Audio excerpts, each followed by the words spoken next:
Hello and welcome to an episode of The Best Automatic. I'm your host, Captain Gorgeous. And I'm your host, Captain Know-It-All. And I'm your host, Captain Pervert. What should be presenting this show? Shut up, you. As you're well known of this program, if you're not too sure, it's very familiar, like a very popular BBC program called Top Gear, especially with Jeremy Clarkson. You know, I'll play a clip.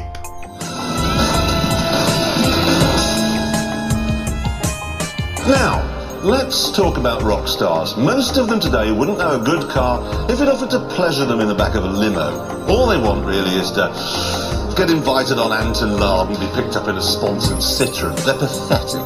But my guest tonight, he's a proper rock star. You gave him a car like this, he'd probably lose it or drive it into his moat. Ladies and gentlemen, Jamiroquai frontman JK!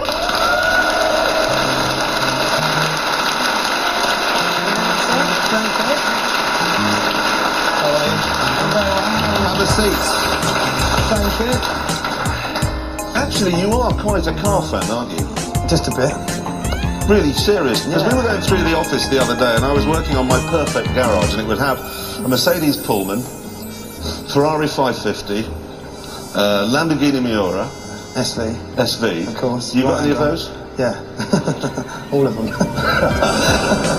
And what else?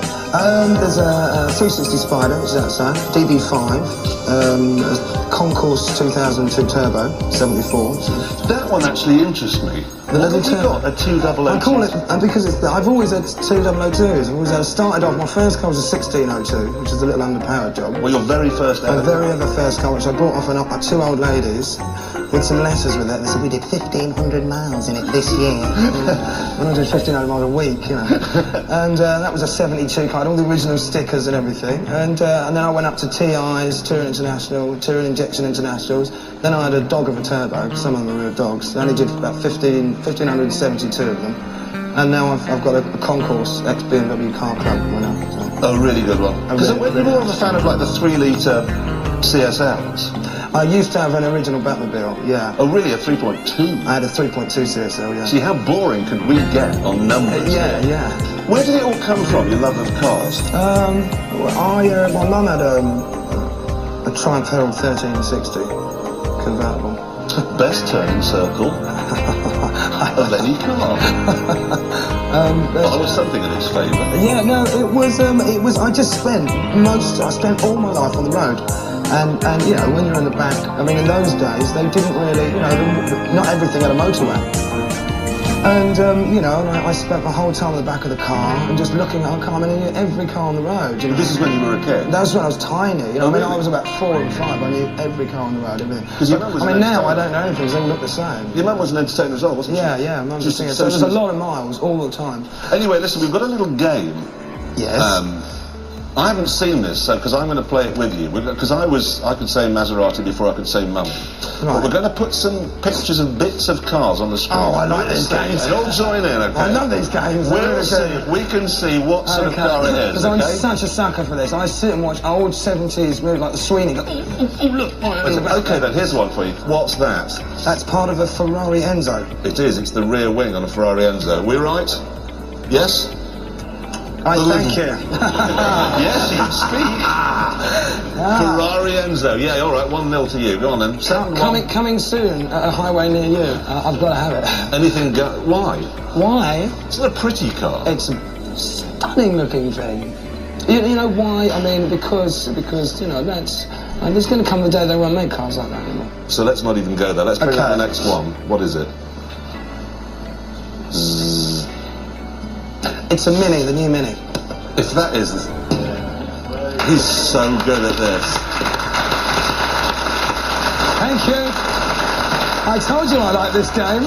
You didn't believe me, did you? No. Do you know something really funny? Absolutely true. We didn't tell you we were going to do this. It's not prepared. No. I didn't know we were going to do this. Come on, let's have another one. Oh, that could be lots of things. It's a Golf. Oh, my word. Actually, that's not a Golf. It's not a Golf. What is it? A what? If that's a Vectra, I said the word. Oh, I still don't know. It is. It's a Vectra. That is a phenomenon. It's a phenomenon. Ladies and gentlemen, I believe this car is a phenomenon. Yeah. It's not really a phenomenon, is it? I mean, It's rubbish. it's Not as bad as the other one. It's just rubbish. Anyway, last one. I'm on naught, which means we will be swapping jobs. Having to swap cars, houses, and have your Enzo. and have the Enzo. And have your house with a moat. And have the moat, which you too can drive your G-Wagon into.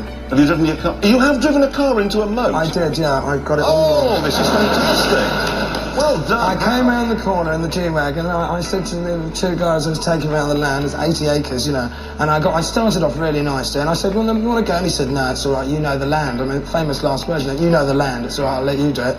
Came around the corner, 60, G-Wagon, a big old thumping great Vermax G500. And I looked, oh, 60, oh dear, oh, understand, oh, look, Splosh. bank, oh, river, And the guy looked round at me, just went, what are you doing? And then I looked round again, and then the other one went in the back, big building, went, we're sinking. and that was that, you know what I mean? I was like... Let's have a look at this picture. That's just a black hole. What's that? What's that there? Well, I don't know, I'm trying to work this out. Can we... Does anyone here... You know, this is Top Gear. They all come to a gardening programme. What is it? What's Anyone that? will go like... What? Well, What? Lamborghini what? Murcielago, I must say, that did cross my mind. It's something to do with the events that come up, isn't it? What, the slidey things? Can you pull back? Let's have a look. Oh, Stop. yeah, all right, yeah. Clear as day, there's that little... There you go. Clear as day what? Murcielago, yeah. Oh, God. I tell you what, he did well, though, with the little square. Like that was, I'm impressed by that. It's a great car. Have you Don't driven show one? us up next time, yeah? Well done, you. Have you driven one? No, I haven't yet. Because you are a fairly wicked driver. You know, because of the work, you know, the type of job I do, which I want to get rid of and swap for this one now. I'm going to swap it for your job. Anytime. Yeah. I'll swap with you anytime. You wouldn't like it, I can assure you. But, you know... No, your fans wouldn't like it. No, yeah, that's true. No, they wouldn't like it. Yeah. What are you doing upstairs? Who's that croaking? You know, I don't get as much track time as I'd like to, you know, and I mean... What's the fastest you've ever been, then?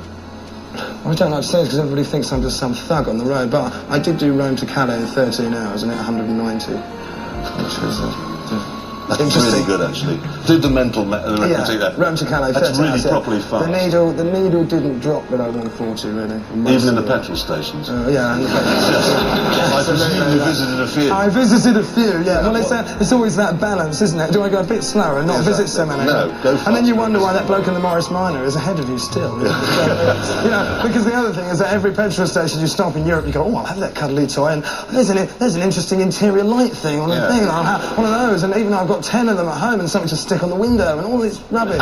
Anyway, of course, as you know, you haven't just come down here to chat and play silly kids' games. No. Reason that we have a celebrity guest every week is so that they go out and play star in a reasonably priced car. They drive round our track in our Suzuki Liana. Now, you did that earlier today, yes? I did.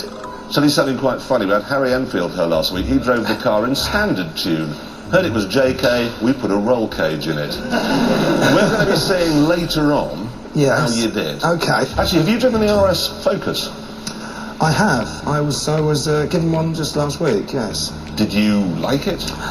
I can't say I did like it much. Really? No. You found all that... Oh, yeah, I mean, it was like, there he goes. There he goes again. Absolutely terrifying. It's quite, you know, I mean, nicely put together. Nice thing. Looks nice. The wheels.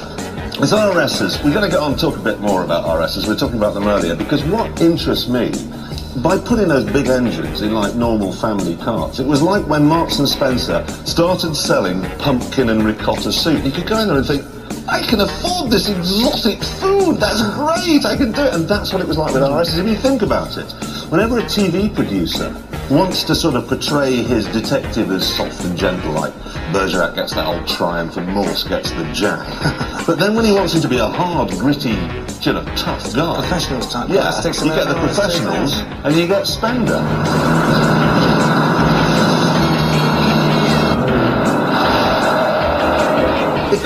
professionals is that I still maintain, even now, however many years down the line, it still has an effect. If you put someone in an RS Ford, horns grow out of that. Look, I tell you what happened, okay? All these RS people, they came down here this morning. We said, they're going to have a drive around the track if you like.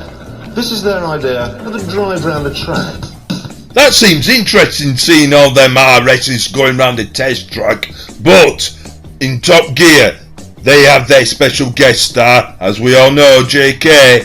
He had to drive a reasonable price car, and you'd be wondering, how did he get round that track and what time it was? Now, Jay, good news. You were once told that you could be a rally driver. Now we're going to find out how good you are, or bad, on a track. We've got the tape. Okay. You want to see it? Might as well. Run it.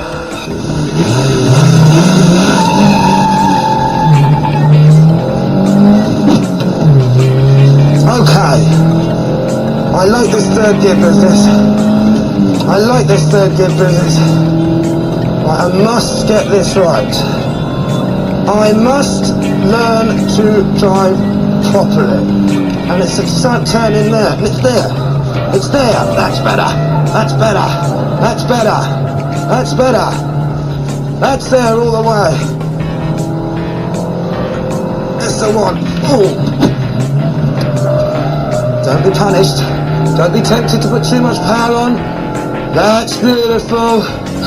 I'm going to get this down even further. Get it out of reach of Clarkson and his henchmen. This is the one. This is the Punisher. So we see 80 or 82. Bang it in there. And flat we go. It's flat in third. Come on. Third? Yeah, but right the way. Gear corner. Yeah, but then you never keep the revs up. No, you keep speed up. And flat through there. Flat. Through there. Flat.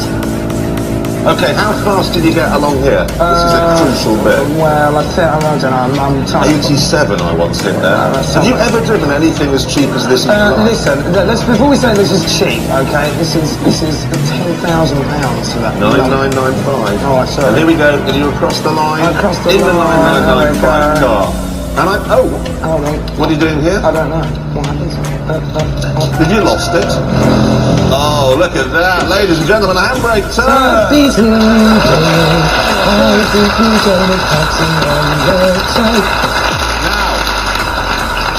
these are the times so far. Can we get a camera nice and tight on Jay? Because I've got your lap time, okay? We're going to get nice and tight. JK, okay? 1 minute. 48.1 seconds.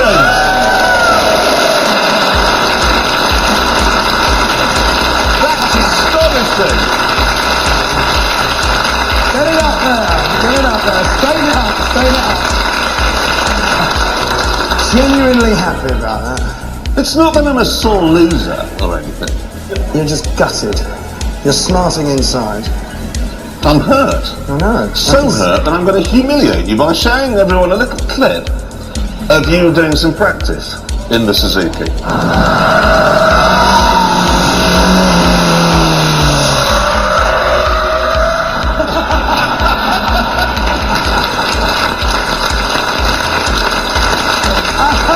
Ladies and gentlemen, JK! So that is a fine example, but obviously I want to talk about our previous show, because we do sort of imitate it, but we do have a difference. We don't have competing racing drivers trying to compare on their racing track together, like Top Gear had this Stig and the Grand Tour had Abbey, and we have two racing drivers together because we came to the issue of, top trumps. No, we're talking about pink or blue convertibles. Now, we all know that Mattel is very popular for making Hot Wheels, and the most famous one, Barbie, and this is the reason why we have been doing this subject. But obviously, with Captain Pervert, brought in a very popular character in the movies. What I don't know about, well, I do now-ish, but I'm not allowed to know about. You'll be wondering who that character is. Obviously, if you've been watching the show, you'll know. Yeah, if you've seen the episodes, you'll know that his mummy won't let Captain Gorgeous watch any Bond movies because she's a feminist or something, because she doesn't like James Bond at all. It's not the case really of that, but yes, but...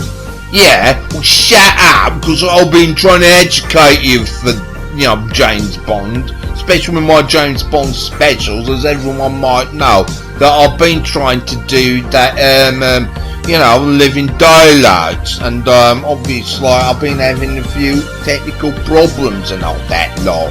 We're not interested, because now the producers have found something more interesting. What is interesting? Well, as you remember, the episode ended, but before it ended, that the producers mentioned that I am a James Bond virgin, and it'd be great to experiment somebody from the humble beginnings to watch James Bond, and not to watch it in the movie order like you were suggesting. Well, yeah, but it sounds stupid what they suggested. Well, so you do remember. So they want me to watch the movies in Ian Fleming, the author of James Bond, in the order as he wrote the books. You don't have to just go by the order by the author of the books, because that's how the movie started with Dr. No, right? Yeah, but the point is the producers are saying that you're sort of pointing me at the wrong direction. I'm not doing that at all. I'm educating you quite well at all, right? I know we started off like talking about, the Barbie movie. Yeah, that was a little bit off. That, yes, this is how it generally started, isn't it? We were talking about, the stigma of driving a pink convertible, wasn't it? Yeah, and the most famous iconic, character, the driving a pink convertible, we also shout maybe, everyone, it's a Barbie, innit? Exactly, and with the movie as well, but the point is, you incorporated James Bond because he drives a blue convertible. Yeah, that's right, because he does. Well, yeah, but now you're making some stiff competition. Well, yeah, obviously, because, James Bond's known for driving a blue convertible, and we all class that, blue is for, for boys, and pink's meant to be for girls, and calling that the rule with, with Mattel, was selling their Hot Wheels line, isn't it? Right, so you're saying that it's Mattel's fault where we are incorporating driving pink convertibles? Well, it was a very good test theory, wasn't it?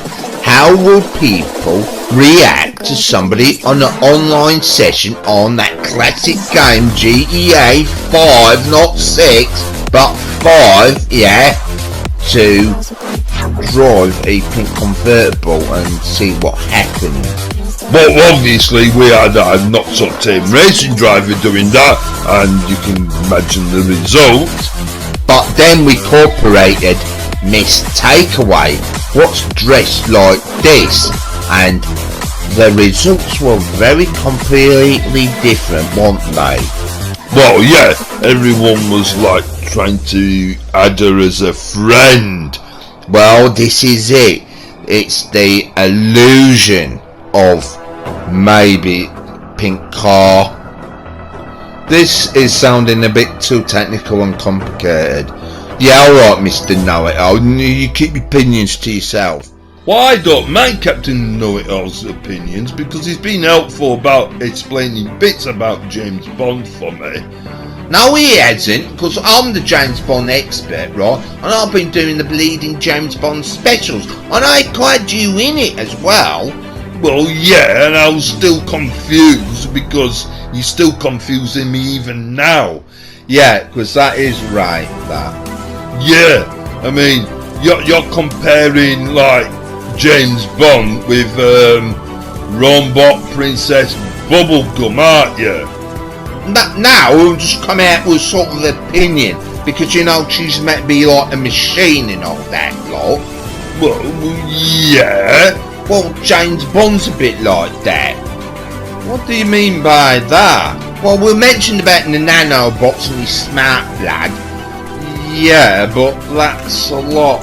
You know, oh gosh, you're going to make this really complicated.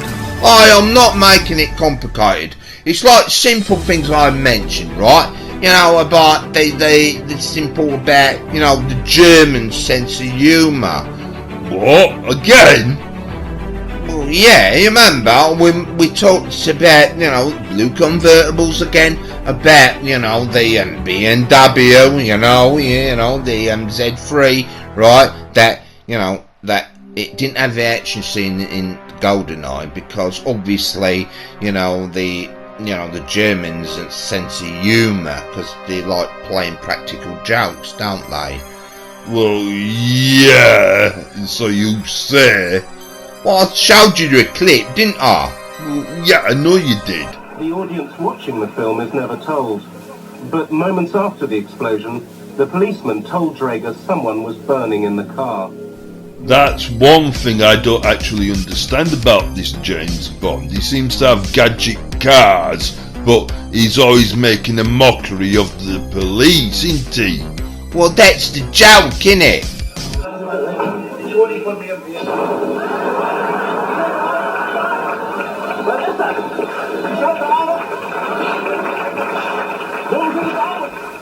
In Germany, a policeman and a dirty uniform, he kills you. That was the first thought I had. It's typical German. The problem is I still don't understand why James Bond has to have all these gadgets in this vehicle for. Because, like I said, he needs them because to save his life. Yeah, but all I've seen lately, he's just like using it against the police. Well, yeah. Never mind saying yeah, because end of the day, James Bond seems not a law-abiding citizen. He's chaos against the police force, isn't he? Well, yeah, you think about GTA, but no, like I said, right, that James Bond works for MI6. I didn't know that. You keep spoiling it. Oh, what do you expect me to do? You keep coming out with stuff like that. It's like I explained about, right, another thing, right, you know, because he's the agent for MI6, right, you know, the bad guys are driving around in armoured bloody cars as well, convertibles, you know, as well. I showed you that, didn't I? Well, yeah, I do remember that. And with these invisible Aston Martin. What do you mean invisible Aston Martin? You didn't mention about it being invisible. Well, I might have done, but everyone knows about it. Well, I don't. Look, the more you keep talking about James Bond, the more you keep spoiling it for him. And obviously, he can't wait to start watching them all in book order. What I think is bloody stupid. Well, it's not stupid. According to the producers, they think it's going to be quite interesting for me. It won't be that interesting. It'll be a laughing stock on your expense. That's what it'll be, Captain Gorgeous. Not really. I mean, it is quite interesting, way of thinking about watching James Bond. Yeah, but no, it's wrong. Yeah, but if you think about other generations of people, you know, younger generation or other people what haven't seen James Bond, and obviously now it's about over 60 years old, people may start wanting to maybe, how do you watch James Bond? Well, they'll start with Doctor No, obviously, because that's the first movie.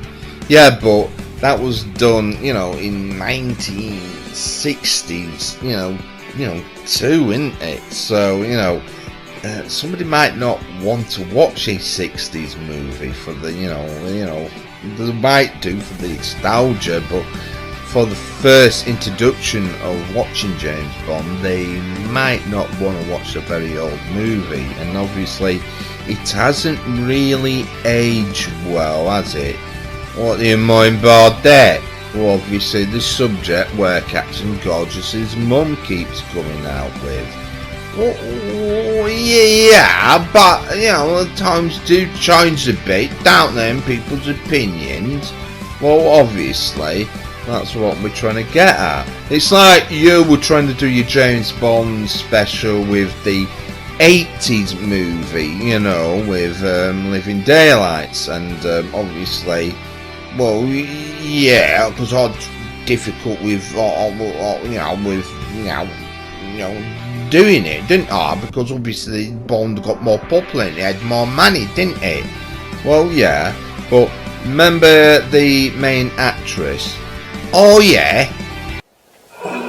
For 25 years, one of the highlights of the James Bond films has been meeting the newest Bond woman. In The Living Daylights, the newest flame of the world's most famous spy is played by Miriam Dabo. I'd never dare, I'd never would want to compare myself to any of the other Bond leading ladies, because I think every leading ladies you've had in the Bond movies have all had their own qualities. Her list of predecessors is a who's who of movie femme fatales, from villains to victims. The Bond women have always been beautiful and exotic, and Miriam Dabo is no exception. What are you doing, Mr. Bond? A former model of French and Dutch descent, she plays Czechoslovakian cellist Kara Milovi, caught in the web of international intrigue, who finds the new 007, Timothy Dalton, irresistible. All I can think of is how we would be together. And like the gorgeous women who preceded her, Miriam Dabo is likely to prove irresistible to the world's moviegoers. All my life I've been looking. It's all like a great adventure, a dream. And I think it's a dream that's come true. So, obviously, you all know that she worked with Timothy Dalton. Well, I know that. Yeah, but Captain Gorgeous might not know that. Well, I don't, but obviously, now you all seem to be spoiling Bond for me. Well, no, I don't want to, but obviously, we're trying to get Captain Pervert, the same wavelength as we've been trying to sort of like not to upset people, but obviously you have that old-fashioned, nostalgia. I mean, obviously with the old Sean Connery movies, and compared to, the modern times now, but obviously people still have that same reaction when we come back to talking about pink or blue convertibles, because obviously that was our subject about thinking about, what do we think when we see somebody driving a convertible, or especially if that car is actually in pink. What sex would you be thinking would be driving it? Well, obviously I'd be thinking it'd be a lady. But doesn't mean it should be, is it? But what happened now, like, times have moved on with, like, James Bond. How would you feel if James Bond, Captain Pervert, if Bond was driving a actual pink convertible? Well, that'd be a bit odd, wouldn't it? But times are changing. It's like you may think of, British directors. Obviously, they might want James Bond to get an Oscar for the next Bond movie. A James Bond movie getting an Oscar? It's not a bleeding serious BBC drama, is it? Well, you got Emerald Fennell, what directed Promising Young Woman. That got Oscars, didn't it? Yeah, but, Bond is different, innit? Well, times are changing. Like you've been doing Living Daylights with the actress Marion Darvo. She had opinions about Bond ladies, didn't she? Well, yeah, I know, but Just play a clip. We're all children of our generations. And just as Lois felt connected to the women of the 70s, I felt the same about the 80s. What I didn't know was that James Bond would come into my life and bring me into the exclusive world of the Bond girls. what was the point of you playing that clip? Well, obviously, I'm just learning about James Bond, and you keep talking about this 80s James Bond, don't you? Well, yeah, because it was a generation where I was a young teenage boy back in the time. And if you haven't established, everybody, that we are very old men and we were born in the 70s. Right. Well, I think they would have established that by now, wouldn't they? Well, you don't know, it might be their first time watching the episode of The Base Automatic. I gather there's a point to this. Well, obviously, generations are different. It's like you may think about The Base Automatic has changed in time, but the producers have told me that James Bond's values have changed completely over the years. Now, you've been criticising my mum from restricting me watching James Bond, and you keep treating me like I'm some strange outcast. Well, you are, because you've never seen a James Bond movie. Well, a lot of young generation haven't seen James Bond movies, have they? Yes, fair enough, I was in the 70s and it was a complete different thing for me, because when I saw, people playing with that DB5 Corgi gadget car, I didn't know the real reason, and still don't now know why that vehicle has got gadgets. Well, I told you that already, haven't I? Right, I've explained that. I mean, James Bond's got a gadget car because the Bond guys have got gadget cars. I mean, I've already told you this in a later episode, didn't I, Captain Gorgeous? Well, yeah, I know. But you still don't grasp it, do you? I mean, we did simply try to explain, like you've been bringing up the 80s, right? That, because you used to watch a very popular TV programme. And obviously that might have got inspired because of Living Daylights. Because it was a very long time ago, in 1960, that there were Goldfinger with the DB5 gadget car, and then there was Roger Moore's gadget car, the Lotus Esprit, and then nothing. Bond didn't have a gadget car for a while until the modern version of Timothy Dalton, and obviously he's got a gadget car and he takes on the complete entire Russian army with it. Right, so that's why he's got a gadget car. Well, yeah, because at the time, the Russians were bad guys, weren't they? Well, yeah, typical stereotype, isn't it? Well, yeah, because obviously things are getting politically corrected and then things change again, don't they? But, yeah, the point is, yes, gadget car. Now, you had your first experience of seeing a gadget car by, seeing it on the Fall Guy, didn't you? Well, yeah, that's one I didn't really understand as much, because, yeah, it had we showed that car chase, didn't we? Yes, we did, didn't we? And then there was an episode, as we all know, about buses going off cliffs and stuff, and they had that, the gadget convertible, right? Because the Fall Guy was well known for having convertibles with people jumping out of helicopters and landing in them and all that lot, because the programme was just based on stunts, isn't it? and obviously, you know, that film, weren't they, with you know, the embarrassment of Ken. Oh yeah, the Barbie Ken in the movie Ken. Yes. Do you mean Ryan Gosling?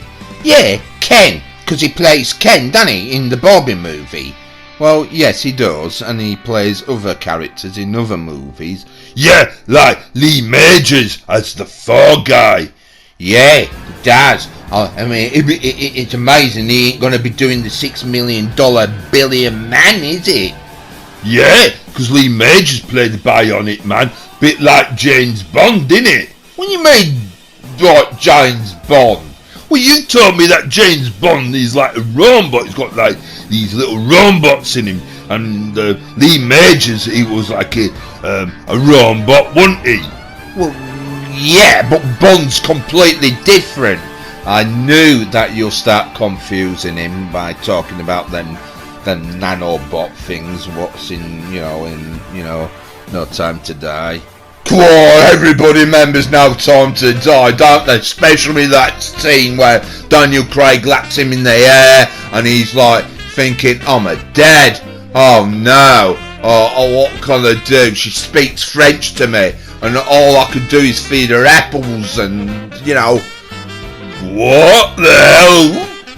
Yeah, it does happen in the movie, that. It's not what I imagine. It's like a bleeding family movie, isn't it? I was expecting at least something with all these robots, as Captain Pervert was telling me. Well, yeah, correction, nanobots, right? Because, yeah, they are in the movie, and obviously Bond has to avoid his daughter because he's got them. Right. You're giving too much out about the movie, and you're spoiling it. No, I'm not spoiling it. All that nanobots happened in the movie, didn't it? Well, yes. Well, it's like Captain Gorgeous should explain for me, right? Your first experience about the gadget car. Well, my experience, like I mentioned, was they car chased us sort of way back on the episode of Fall Guy, what was Bounty and Bond, and obviously, you know, now I'm picking up Bond, that it's something to do with James Bond, isn't it? And my imagination's thinking that, like you've been telling me, that James Bond has a gadget car, and now I'm thinking about, you know, Lee Majors played, Colt Seavers, but he played Steve Austin as a $6 million man, and we all remember us 70s kids that, you know, he had that action figure, and we all imagine that that noise it did and all, and that's what I'm imagination of about James Bond doing.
Yeah, that's how I remember it, that sound, but I'm not too sure what them clips are about.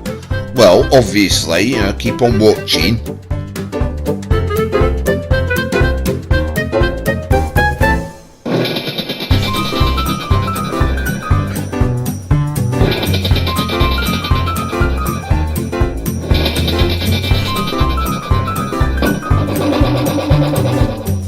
I'm confused with all that. Well, actually, Captain Pervert's been very spiteful here. What do you mean spiteful? He's just showing him clips of the movie he's going to start to watch. No, I'm not being spiteful, but I'm trying to be educational. Like, we have got a problem with Captain Gorgeous. We are doing a car program, and obviously he's going to be introduced to the most famous car in the world for any character. But obviously, you know, in my history, obviously, we remember I was doing my best automatic car collection of James Bond's best car garage, aren't I? But that's the only way I can do it on the cheap by using that video game, don't I? What are you suggesting?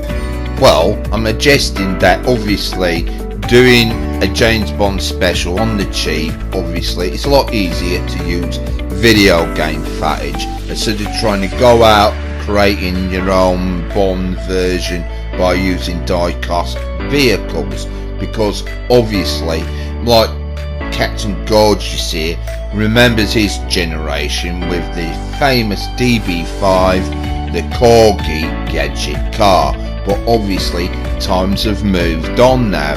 Like Mattel is incorporating the DB5, and obviously they're creating their own James Bond convertible line of gadget cars, and we all know, in the Barbie movie, that you know that Barbie is situated with certain types of jobs, even down to the president.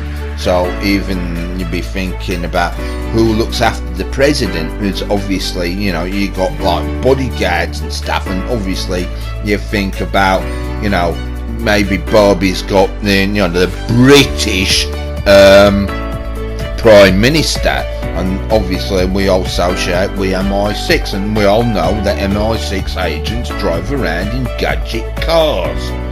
But I thought that line was to do with Mad Max or Fury Roadster. Well, yeah, I thought that as well, because it is that line of Barbie as well, isn't that? So you're saying that Mattel is making actual gadget cars like James Bond's car then? Yes, I mean that's what it looks like now. I mean, obviously they've been doing like Barbie vehicles for a while, and for maybe for collectors, because there's a load of collectors what like me collecting the die-cast cars of Corgi, and because they had the rights for James Bond. But obviously, you know, there is a lot of collectors what collect Barbie as well, but they always collect the dolls, and there might be a lot of people what collect the actual vehicles of Barbie, but by heck, not everybody's got the room to collect every single Barbie vehicle. So Mattel arranged to maybe, you know, have a little simple small vehicle collection, you know, making the vehicles smaller, bit like we have, you know, with our die-cast vehicles of Corgi. I mean, you know, if you wanted to collect, you know, like the average Hot Wheel vehicles, as we know, Mattel, and it's a good way to collect your car collection. My mum wouldn't let me collect Corgi because of James Bond, the DB5. Well, that's why I think you're making a mistake about watching Casino Royale, because obviously there's one film what really introduces that movie. The first ever time you actually see the DB5 is in, you know, Goldfinger, and the best person to introduce that vehicle is the one and only Q Branch, and he explains all the gadgets in the vehicle. Right. Yeah, but it's up to him which one he wants to watch, isn't it? Yeah, but you can understand he's going to miss out on that magic feeling of, of Goldfinger, isn't he? Well, yeah, I can see your point of view, but obviously the producers want him to start off with, Ian Fleming's books, and obviously that's how we get first introduced to James Bond, isn't it? Well, yeah, but obviously the films did a different way, didn't they? What do you mean by a different way? Well, you're going to miss out on the magic of the introduction of the DB5, because it's quite a magical moment when Q Branch offers it to James Bond, and you're going to miss out on that because obviously when you're first introduced to the DB5 on the reboot of James Bond, it hasn't got that same appeal, and you're going to miss out on that. Right. Now, you do know that I explain quite a lot about, James Bond. He's got his own private, or whatever you class as Q is. Because the simple thing I said to you is, I explained it that, Q is actually like the DB5's private mechanic, didn't I? You remember me saying that? Yeah. Because you are stretching this out a bit too long. You don't have to be rude about it, alright, Captain Gorgeous. I mean, I've got better things to get on about because we're doing the car program. Obviously, we should be on about what our Gimp was upset about. What? Well, it was upset that Ms. Takeaway is on the top leaderboard with the fastest run, and obviously the Gimp wasn't happy about that, and obviously somehow persuaded the producers to actually spend quite an amount of money on a car that might be hopefully stand a better chance to wipe the floor with Ms. Takeaway's high scored on our best automatic test track. I thought you might want me to carry on talking about James Bond for me.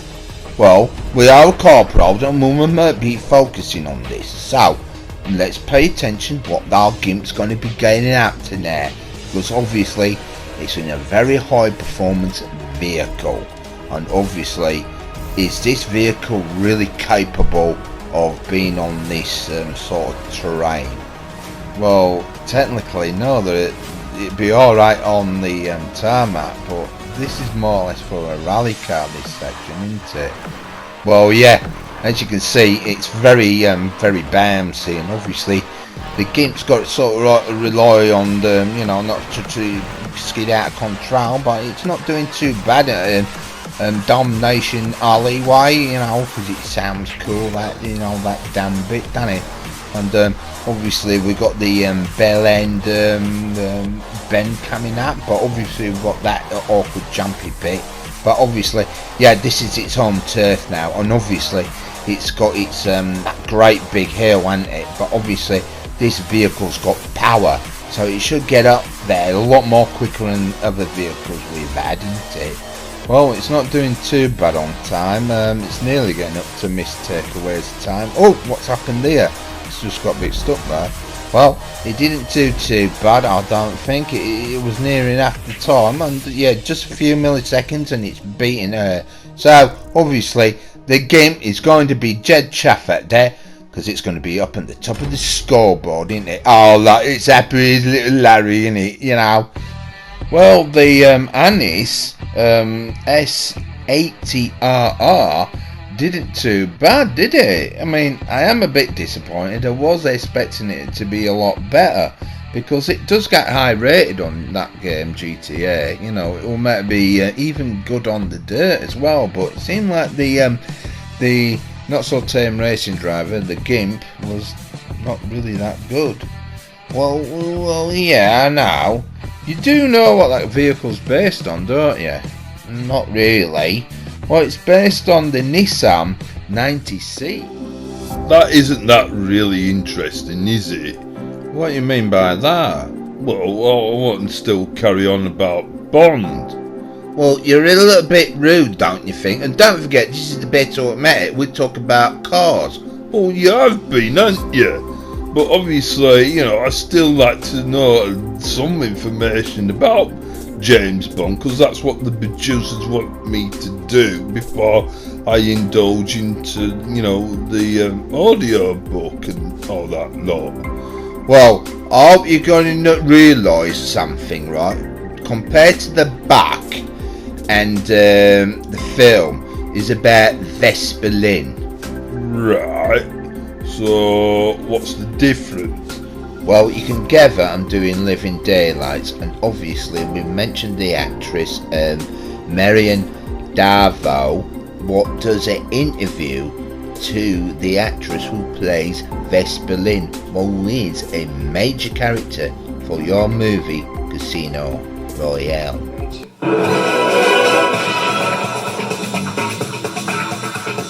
2006 gave us a new Bond, and a new Bond leading lady. Eva Green joined Daniel Craig to retell the very first Bond story of them all, Casino Royale. And when I spoke with Eva just before the movie premiered, she was very conscious of the differences from Ian Fleming's 1953 novel. At the beginning of the book, I remember she's quite passive, or she's very mysterious, enigmatic, and she's quite quiet. In the script, she is very quick-witted, and she always has, you know, the right words, and she's really, really intelligent. I'm the money. I will be keeping my eye on our government's money, and offer you a perfectly formed house. You know. She meets Bond on this mission, and they're both quite hard with one another at the beginning. You know, they constantly squabble with one another, they're quite tough, and then they get to know one another, they amuse one another, and they fall in love. There's such fantastic script, and I'm very proud of this movie. You know, I grew up with Bond, you know, it's part of history. Eva Green's co-star in Casino Royale is the gorgeous Italian actress Caterina Moreno. And when the script called for a dramatic beach ride in the Bahamas, she was also conscious of her place in Bond history. Before to start the movie, I had an accident with the horse, and I thought to ask to the production to double me, to make a stunt woman for my part, and a friend of mine, a French producer, told me, Katrina, you go inside the history, and if you make this scene riding a horse with a green bikini, typical of the Bond girl scene, you go inside the history, and do you want a stunt woman go at your place? So do you think Bond girls are forever? Absolutely. Bond the movie and Bond girls are forever. And, wow. Caterina Moreno and Eva Green are the newest members of the Bond Girls Club. And if their lives are anything like the rest of ours, they're in for quite a ride. What does she mean by take a ride? Like, it's just a figure of speech, right? I mean, it's like you've learnt the information now, aren't you? Well, yeah. I think technically you are spoiling it for him though.